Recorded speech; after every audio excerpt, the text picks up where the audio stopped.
Hi, I'm Crystal the Cottage Witch, and today we're going to be going over how to cut negative attachments from you. Pardon my appearance, I'm getting ready for a big investigation this weekend, so I have like makeup on from yesterday and my hair is a mess, and I'm sorry that I didn't get dressed up for this video, but my personal life is super busy. But maybe I'll share clips of the estate that I'm going to investigate this weekend in another video, or maybe I'll just keep this one strictly just witchcraft. For today's video, to cut negative attachments, all you're going to need is a kyanite blade, a rose of Jericho or a resurrection rose. Some people know them as different things. A bowl and some water to put the rose of Jericho in, and some rue, either incense or the herb. Now, this is a type of spell for when you feel like you've gathered too much of other people's energy around you. Whether it be from friends, families, co-workers, your own children, sometimes it happens. All that energy that just seems stuck to you that you can't get rid of, this is something that you're going to want to do. This is a very simple spell. There's only one thing that I'm doing off camera, and that's burning my rue, because I go to a little secret spot in my woods that I burn all my herbs at. So I don't put that on camera because some people are local to me, so I'd rather keep that spot where I do my stuff private. But we'll go through how to remove all those negative attachments, and then afterwards, when you're done cleansing, you're just left a clean slate. You don't want that stuff to come back. So then we're going to go through some steps how to make sure that you're actually protected, warded, and shielded for afterwards. All right. So as many of you know that the Rose of Jericho is known as the resurrection plant because it rises from the dead. We're going to want to put this in the water first because it takes a little bit of time for it to, rise up and come back from the dead. And we're going to be using the water from this at the very end of the ritual. So you kind of want to get that started now because it's going to take a little bit of time for it to completely unfold. The next thing that you're going to want to do is you're going to want to take your kyanite blade and connect with it. Completely connect with it. Most kyanite blades in themselves do have a knife-like quality to them. They do seem like a protector sword or a dagger, and that's what you're going to envision it as. This is going to be your weapon to cut away things. So connect with it. Feel the energy of it. Pay attention to all the little details and fully connect.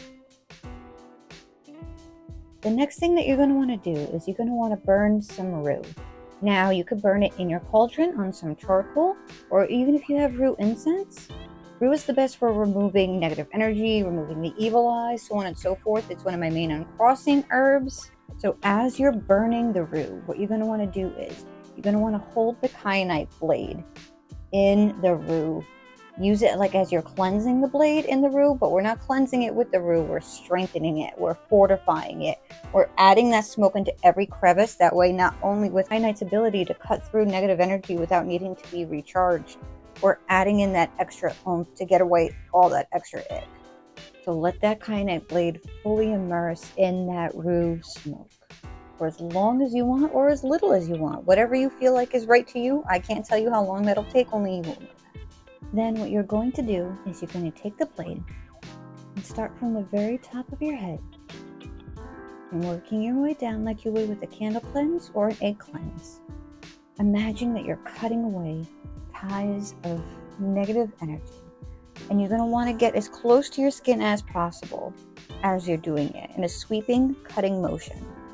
Now there's a little charm that I like to say, and I'll put it in here, and I'll put the words of it on the screen too. That way, if you want to say the charm, you can. Not all spells have to rhyme. I want to preempt that.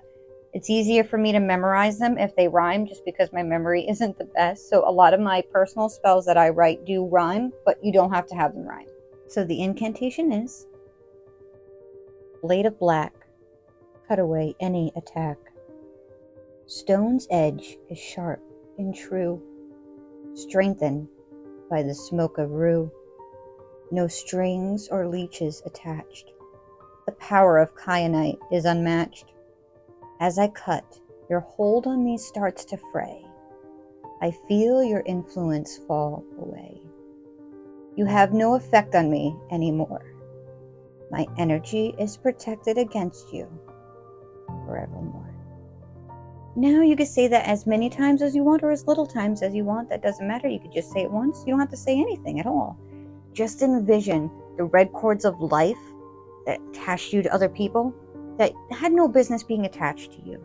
You're calling back your energy. You're just calling back your power. You're cutting off that life support that you're giving other people who don't deserve it.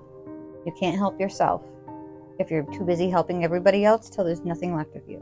Now, once you're done cutting away, sometimes I yell and I scream as I'm doing this because sometimes I do let people get too close to me and I want to help everybody. So sometimes I overexert myself giving too much of my own energy, which for the most part, I learned my lessons, but old habits die very, very hard. So at the end, once you're completely cut through, and you've cut through all the energy ties, and you're just kind of feeling raw and vulnerable and kind of either angry or happy or sad or whatever that you feel after you get rid of certain types of energy, because everyone feels it different, you're going to take out the Rose of Jericho and then use the water in the bowl, and you're going to put it in the spray bottle. Remember, the Rose of Jericho symbolizes rebirth, transformation. You're no longer that doormat. You're no longer a person that lets other people leech all over you.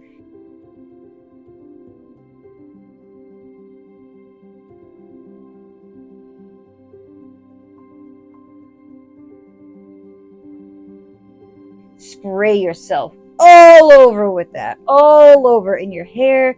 That way you're not just pouring it on yourself, but it's like a mist. You could walk into it like you're stepping into a new way of life right now. I normally spray it very, very liberally till my skin's actually wet, and I will rub it into my skin like I just took a shower or a bath in it. You don't have to do that. You could even do it over your doors. You could do it on your windows for new beginnings, for transformation, and the rebirth of you coming back to yourself. I really look old and pale today, huh? I just looked at myself in the camera. Oh my gosh. I look like I'm like 80 years old today. Oh, you can tell I need to do this spell, right? All right, so now we've cleansed. First we cleared out all that energy, and then we cleansed ourselves afterwards. So now, what do we do to protect ourselves to make sure that it doesn't happen again?